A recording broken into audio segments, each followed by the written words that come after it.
9:36 minutos de la mañana, estamos dándole la bienvenida al presidente del BPS, Eber Gali. Muchas gracias por aceptar nuestra invitación. Buen día. Buenos días y un gusto de estar con ustedes. ¿Cómo anda, Gali? Bien, bien. Bueno, varios temas. Sí, son muchos los temas que están en carpeta. El primero, para Pumba. romper el hielo, concretamente, ya estamos afinando números. ¿Cuánto va a ser el aumento para los pasivos? Ya se hizo un adelanto, obviamente, lo que pero hay que conocer el índice medio salario para terminar de redondearlo. Exacto, ese número va a estar el 31 de enero. Sí.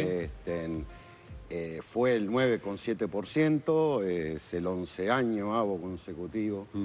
Que desde hace 11 años las pasividades vienen creciendo por arriba del índice de precios al consumo, que fue 9,44. Y bueno, ahora con la variación de diciembre del índice medio va a haber un ajustecito, son un punto, décimas de punto, Claro. pero va a ser un poco más del 9,7%. Tienen elecciones. Mucha gente no sabe que hay elecciones en el BPS. Creo que la gran mayoría de la gente no sabe que hay elecciones en el BPS. 13 de marzo. Efectivamente, 13 de marzo, el 13 de marzo... Obligatorias. Obligatorias, iguales que las que se hicieron en el año 2011, porque no hay ningún cambio legislativo, por lo tanto, la Corte Electoral ya convocó al 13 de marzo en la página web del Banco de Previsión Social. Pueden encontrar información.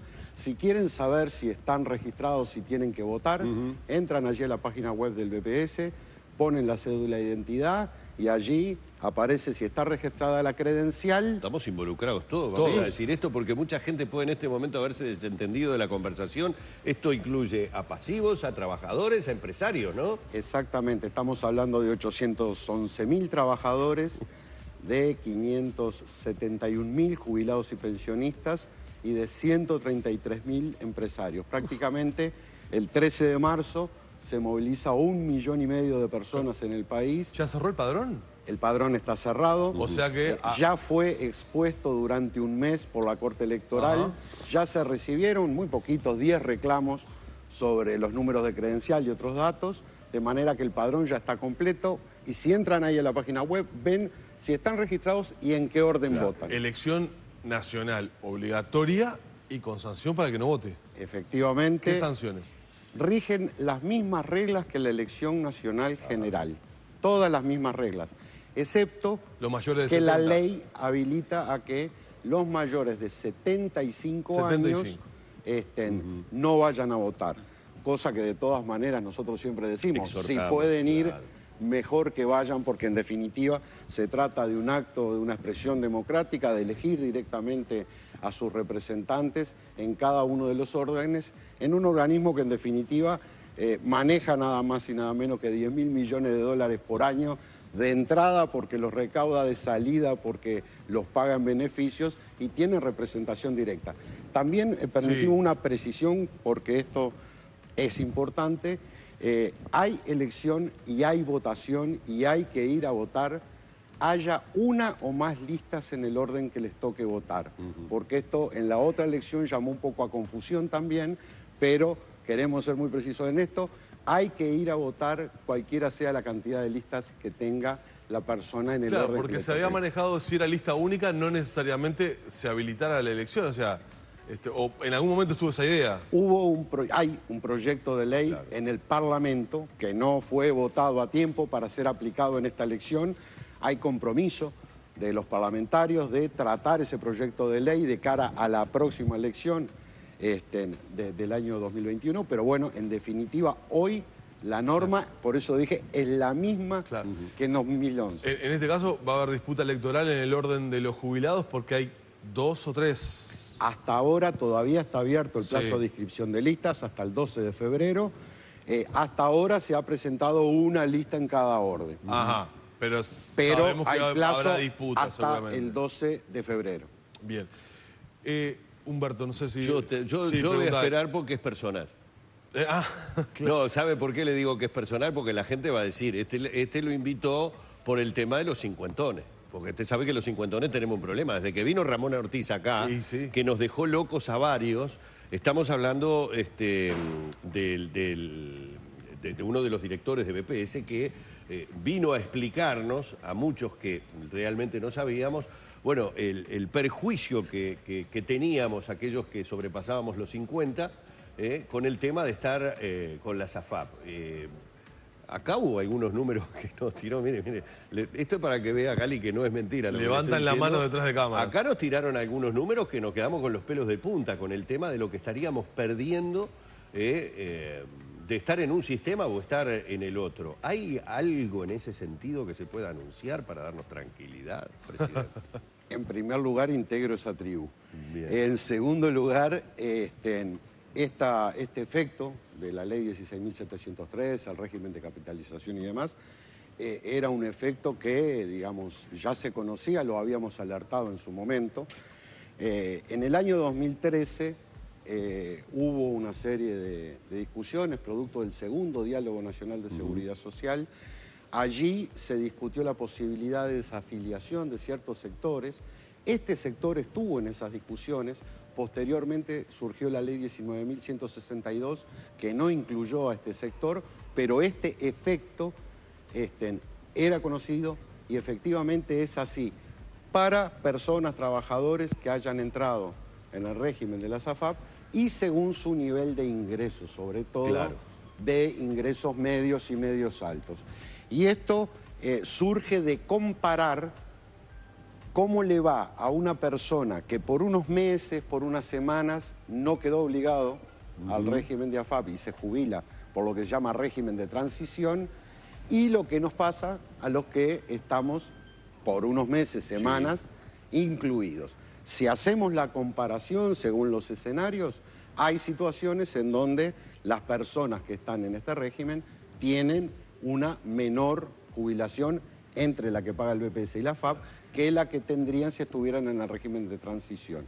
Esto particularmente cuando se acercan las personas a salarios que están cerca de otorgar una jubilación muy cercana a lo que son los topes. El tope del régimen de transición es mayor que el tope del régimen solidario en mixto. Ahí es donde se ven las brechas más grandes. Es donde están las brechas más grandes. Digámosle a la gente que no conoce los números que en algunos casos pueden ser números importantes de diferencia. Es decir, no hablamos de 200 pesos de diferencia en una jubilación. Y es lo que de repente ha llamado la atención de que no se haya hincado el diente. A ver, en definitiva, esto es en una especie de efecto baby boom. ¿Por qué? Porque ahora es cuando las personas que tenían cerca de 40 empiezan a jubilarse y se comparan con el compañero que tienen al lado y ven que el compañero que tiene al lado, que tiene un año más o unos meses más, se va con un monto jubilatorio y él cuando hace las averiguaciones ve que se va con otro. Pero eso pone en derecho al régimen de capitalización. Sí, exactamente. Este es el efecto que genera la transición. Siempre cuando se generan este tipo de sistemas y hay cambios, ¿y dónde ponemos la línea? Claro, sí. ¿Qué día es? ¿Qué mes? ¿Qué año? Nosotros creemos que es un tema que hay que analizar, que es un tema que hay que abordar, no porque me comprenda la general de la ley, pero por supuesto que hay que ver cuáles pueden ser las alternativas. Hay algunos planteos de la representación de los trabajadores. Mencionabas al director Ramón Ruiz. ¿A cuánto se involucraría en números? Porque el número es importante también de saberlo, ¿no? El número fluctúa, pero son algunas decenas de miles de personas. El número es fluctuante porque esto también depende mucho, las distancias, de lo que son un montón de variables que inciden en lo que es el régimen de capitalización. Cuánto aportás, la rentabilidad, cómo está dividido tu fondo dentro del régimen de AFAP, etc. Entonces, es variable, pero, como bien decías, hay algunos casos en donde la diferencia es significativa. Y hablamos de rentabilidad y capitalizaciones hacia futuro. No llega a haber 2 activos por cada pasivo. ¿Cuál es el futuro del BPS? Recientemente la Asesoría General del Banco hizo un análisis de proyección de largo plazo, se hacen periódicamente.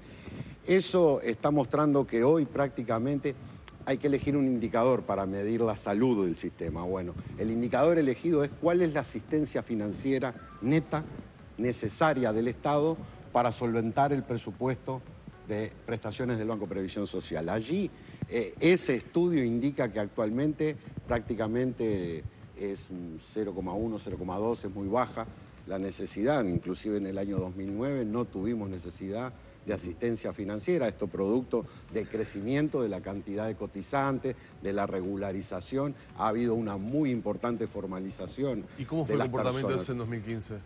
En el 2015, tengo el del 2014, que es el balance cerrado, la asistencia financiera fue del orden de los 50 millones de dólares, como te decían, 10.000 millones es un número chico, y también con respecto al PBI. De todas maneras, en la proyección en el tiempo, esos números indican que hasta el 2045 más o menos, el BPS tiene necesidad de una asistencia financiera del orden del punto o abajo de un punto del PBI. Recién después del 2045 empieza a crecer esa proporción. Por eso nosotros hemos dicho, y muchos les preocupa, el tema del envejecimiento, el tema de que va a haber cada vez más personas mayores de 65 años y demás. Bueno, el Uruguay tiene el privilegio de tener cerca del 97-98% de las personas mayores de 65 años recibiendo una prestación de la Seguridad Social.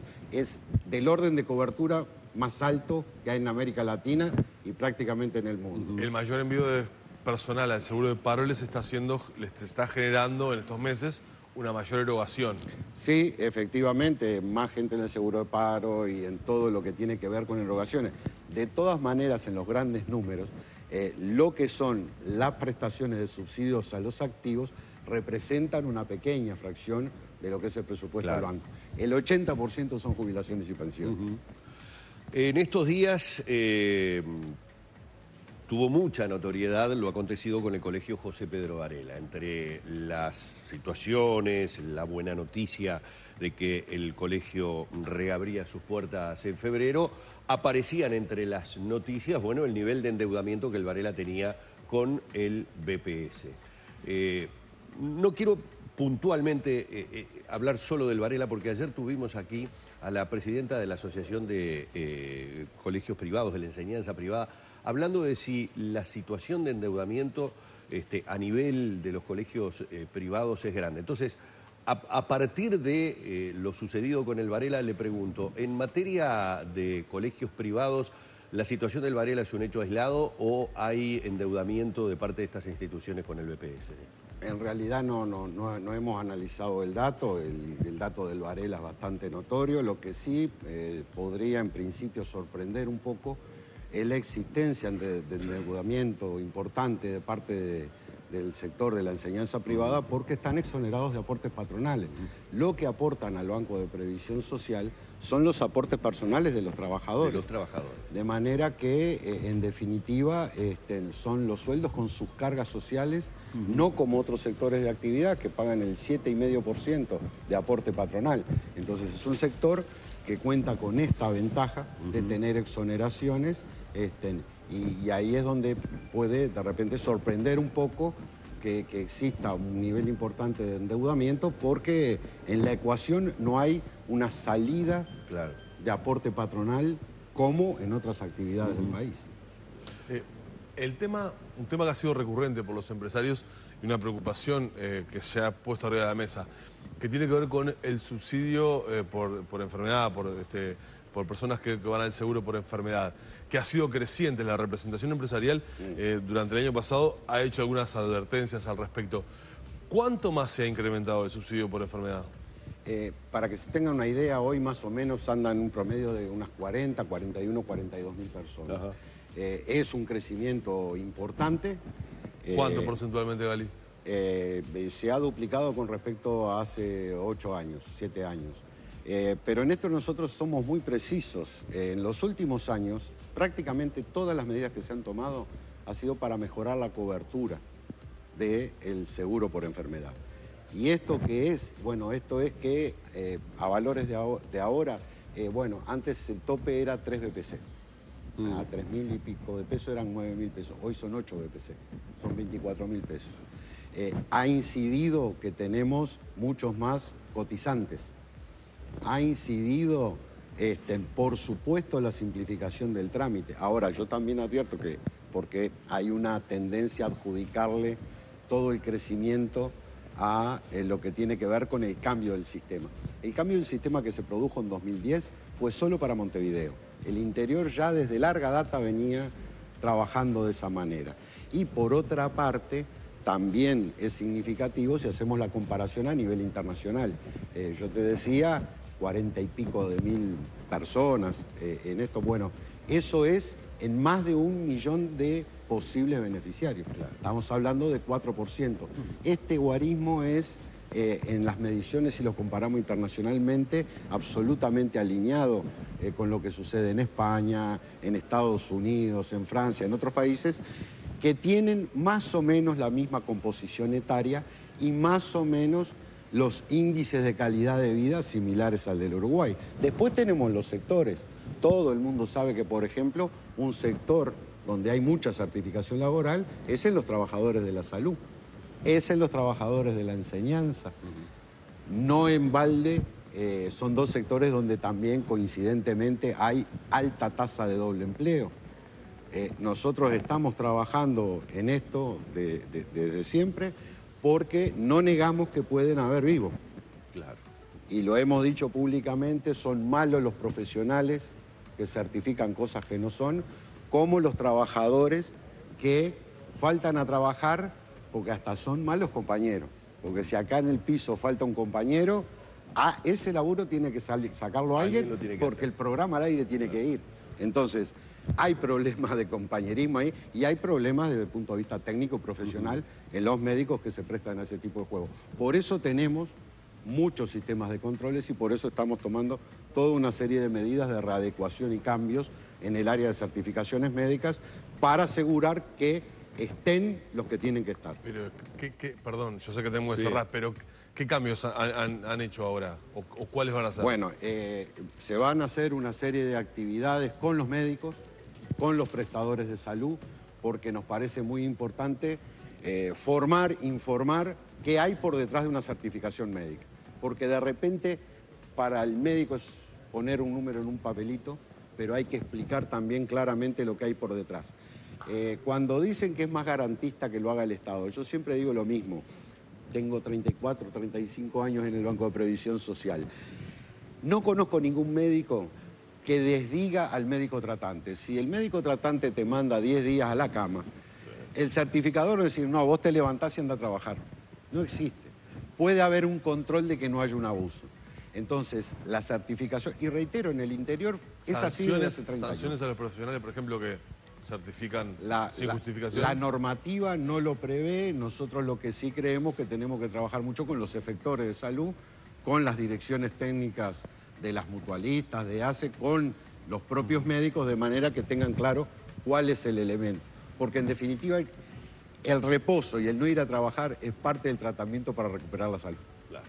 Le quiero agradecer al presidente del BPS y a ustedes, porque la verdad, nuestro Facebook está lleno de preguntas. Desde ya le voy diciendo que la gran mayoría apuntan, mucha gente jubilada obviamente, apuntando al hecho de que por diferentes razones no tienen posibilidad de concurrir a votar y quieren saber, bueno, cómo tienen que hacer porque no pueden trasladarse por diferentes tipos de incapacidades, cómo es el mecanismo para poder justificar la situación. Recuerden la elección nacional. En eso se rige por la normativa general exactamente igual. Incapacidad o enfermedad no va. Por ejemplo, las personas que tienen incapacidades mentales, que tienen curatela otorgada por juez, están exoneradas. Es todo igual que la elección nacional.